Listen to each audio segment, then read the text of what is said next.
Today down in the comments, let's go with a real simple one, a real classic. What's the last great horror novel that you read? Tell us down in the comments and we'll talk about it. Hello, I'm Adam Caesar. I am the author of Clown in a Cornfield, the teen slasher novel that you may have heard of, you may not have heard of, but it's available now in hardcover, ebook, and audiobook. Available in finer bookstores, well, all bookstores right now, even if they're not so fine. Online, Amazon, I'll put the links down in the description, and I really appreciate you go checking that out. Or one of my other many novels or novellas, and this is Project Black T-shirt, the channel where we usually take a horror movie and then pair it with a horror book that you will enjoy reading if you like that movie. But occasionally we do lists like this one where we just talk about books. You can follow me on Twitter, Instagram, subscribe to this channel and watch more videos. I'll put links down in the description for all that stuff. So a few years ago, I did a video about getting started with horror fiction. It is one of my most popular videos. A lot of people like it. A lot of people watched that and offered suggestions of their own.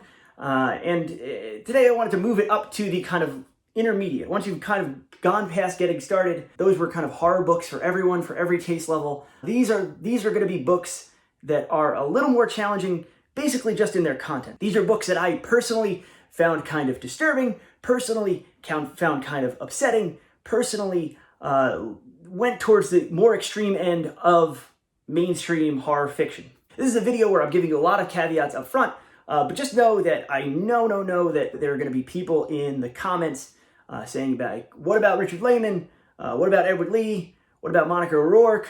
What about Jack Ketchum? What about the extreme horror authors? What about authors who are typically labeled with the extreme label? I said mainstream fiction. I want to talk about books that are pretty much accessible to everyone, that pretty much everyone can find at their local bookshops, with some exceptions. Not that I dislike extreme horror. I'm actually a fan of extreme horror. I'm a huge fan of Jack Ketchum in particular. Eventually I'll do a top 5 video like this where I'll just talk about Ketchum books. But today we're talking about other stuff. And then at the end I've tossed in a real example of extreme horror fiction. So these are books that kind of, I think, basically general audiences can enjoy, but they are darker, they are weirder, they are more messed up than your average horror fiction. The first book I want to talk about today is an author we've talked about before. This is Those Across the River by Christopher Buehlman. I talked about The Lesser Dead, one of Buehlman's other novels. When I did another video, it was like top 5 vampire books you haven't read or something like that. I don't remember what the title of it was, but it was about vampire books, and The Lesser Dead is one of my favorite vampire books, one of the best examples of the genre, partially because it's so different and its setting so different and the way that it treats its vampires are so different, but it doesn't shortchange you. It doesn't make you feel like you're not getting full-blooded vampires, if that makes sense. It's like literary. His writing's very literary. His writing's very beautiful. His books, the ones that I've read now, are all kind of historical horror novels, so they have that patina to them. They feel well-researched and lived in. But Those Across the River is his first novel. It is, and it's not really a spoiler to say, even though it kind of is. It is like the character figures this out throughout the book, but they put it on the cover in the new edition. This is a werewolf novel, and it is like The Lesser Dead is that kind of literary, historical, but still gives you the gruesome good stuff take on the vampire story, on your typical vampire novel. Those Across the River is the same, or the same in idea, but incredibly different in execution. This is the story of a World War I vet who returns home. He has crazy shell shock. He's seen his best friend killed. He has horrible stories from the trenches and has horrible nightmares about being back behind enemy lines and like the German teenager that he had to like kill to stay alive and all this stuff. So he's haunted by this. He's got a new wife. He was a college professor. He was a historian.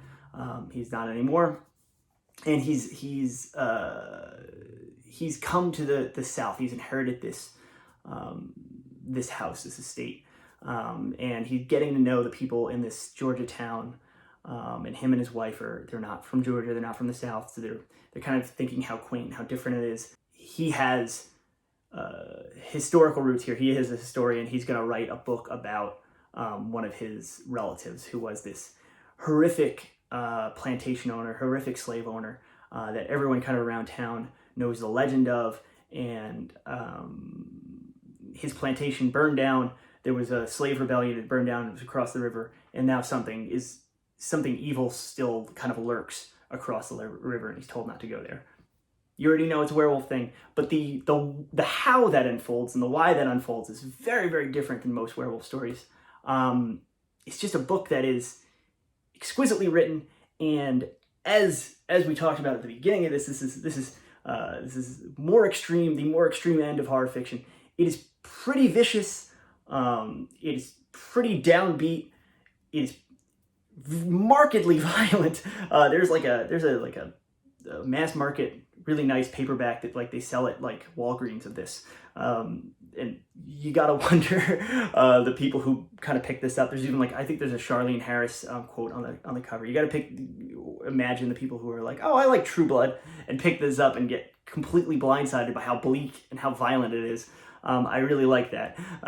So those Across the River, fantastic. Next, my number 2 pick is a book that we've talked about on the channel before. It's a very recent book. It's been all over BookTube and Bookstagram, and people have talked about it because it was a huge hit. It like made the New York Times bestseller list for like 7 weeks, 8 weeks, 9 weeks in a row. I don't know how long, but when I finally kind of sat down and read it, I was so surprised how brutal and how horror forward it is for what a pretty cover it has, and for how it's kind of marketed as like, oh, you know, it's a New York Times bestseller. You don't normally get incredibly graphic horror in books like that. Silvia Moreno Garcia's Mexican Gothic. It is a book that like weaponizes its name and its cover and its just general subgenre to kind of lull you into a sense of, oh, I know, like this will be like a kind of gothic romance, a Dark Shadows kind of soapy good time. And it's firmly rooted in the like gothic romance tradition, but the twist that it takes, we have our young protagonist is tasked by her family to go check up on her cousin, who has recently married this guy that lives in this sprawling rich person's mansion outside of Mexico City, where she's from. She's going into the country, and it seems like it's going to be like, oh, there's either ghosts or there's either your traditional gothic trappings. But what it ends up being, the kind of reveal of what's wrong with this house and what's wrong with this bloodline and what's wrong with this family, ends up being so much fresher than that, and ends up being so much more. There's so much more body horror in this book. It's like films like Brian Usna's Society, Stuart Gordon's films like Reanimator and From Beyond. There's such cool ideas and such cool images and such gross moments later in this book that I think it belongs on a list like this. I think it is a really messed up book. The fact that it was a huge commercial hit is just, it gives me such hope, and it buoys my faith in like the general readership that it's like, oh, maybe horror is coming back. Maybe a full-blooded horror boom is on its way. And this was the book that kind of cemented that maybe that's possible. Maybe that's in the offing. I loved it. I think it's fantastic. Next, we've talked about 2 books that were big publishers, big New York publishers, got big hardcover and paperback releases. Now let's talk about a book that is from the indie press. This is going to be harder to find. You're not probably going to have a harder time finding it at your local bookstore, your indie bookstore. You can have them order it in. You can ask them for it. It is Scott Cole's Crazy Times, and this is another newer book, but this came out, I think, through Grindhouse Press. For those of you checking up on my references, I do know Scott Cole. He is a friend of mine, but I have plenty of friends who've written plenty of books, and very few of them do I end up recommending if I don't feel like I can 100% endorse them. This is not one of those cases. I think Cole is one of the really unheralded writers of his generation, and this is the book that if you want to start with him, I would suggest starting with. He has a fantastic short story collection called Slices, but some people aren't as into short stories.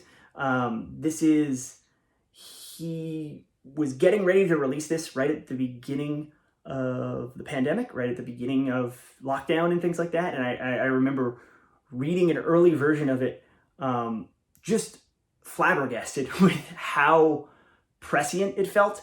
It is a completely bizarre and bizarro story about guy wakes up in a unnamed city that is kind of clearly Philadelphia.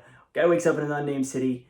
He's got all these different problems. He's got a job he hates. And we're kind of just following him throughout his day. As the day gets more and more surreal, and we're realizing the people around him and the people in the city are losing their minds violently because of some kind of astronomical event that may be alien, that may be all in his head. It's like the movie After Hours.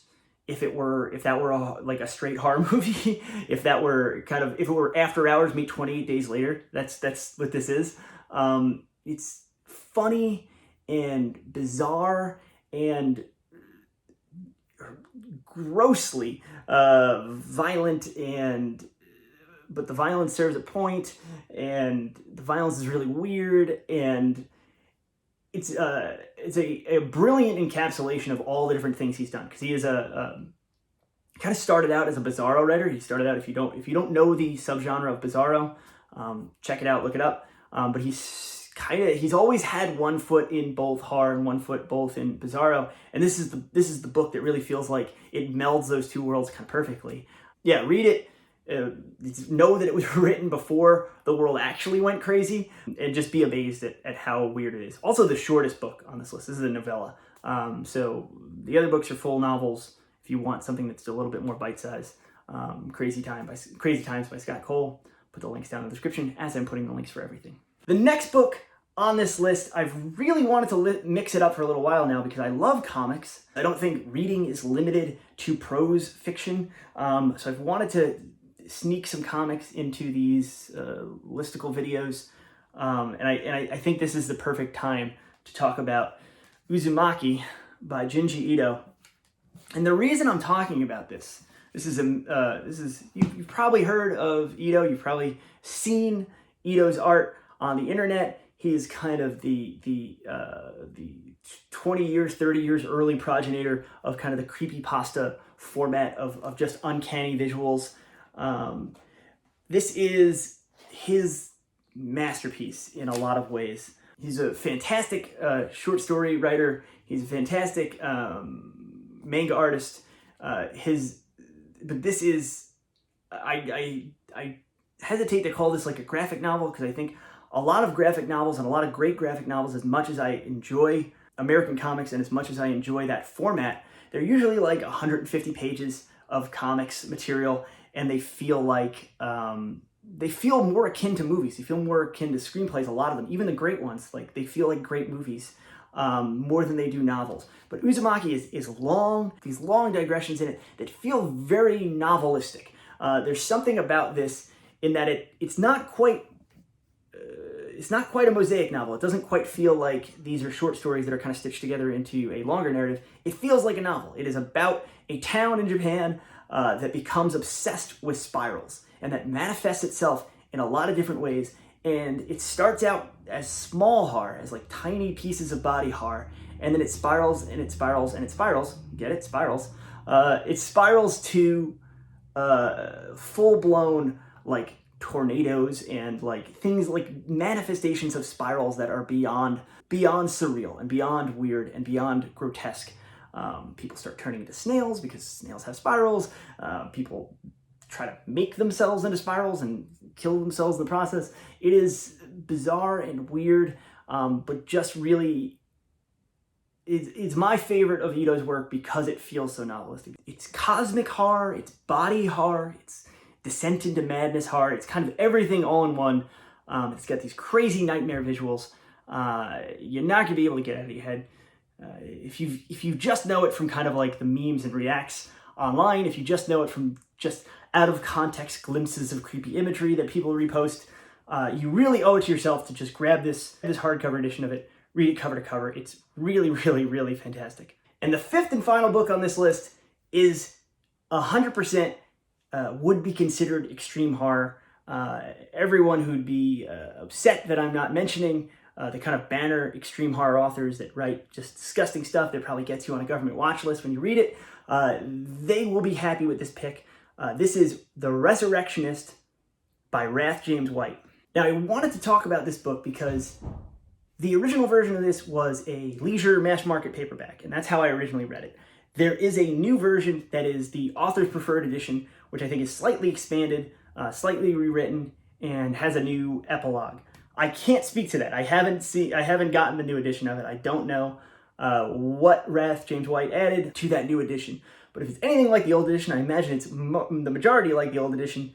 It was plenty disgusting enough back when it was originally released. This is, after you've read everything on this list, after you've read maybe the description and understand that the content warnings that come with this book are myriad. They are everything bad that can happen in a book that could be objectionable or could be upsetting or could be triggering for some readers is in this book. Realize I am not recommending this for every person watching this video. Realize that I am recommending this for the adult readers who are watching this video. This is a really sick, really messed up book.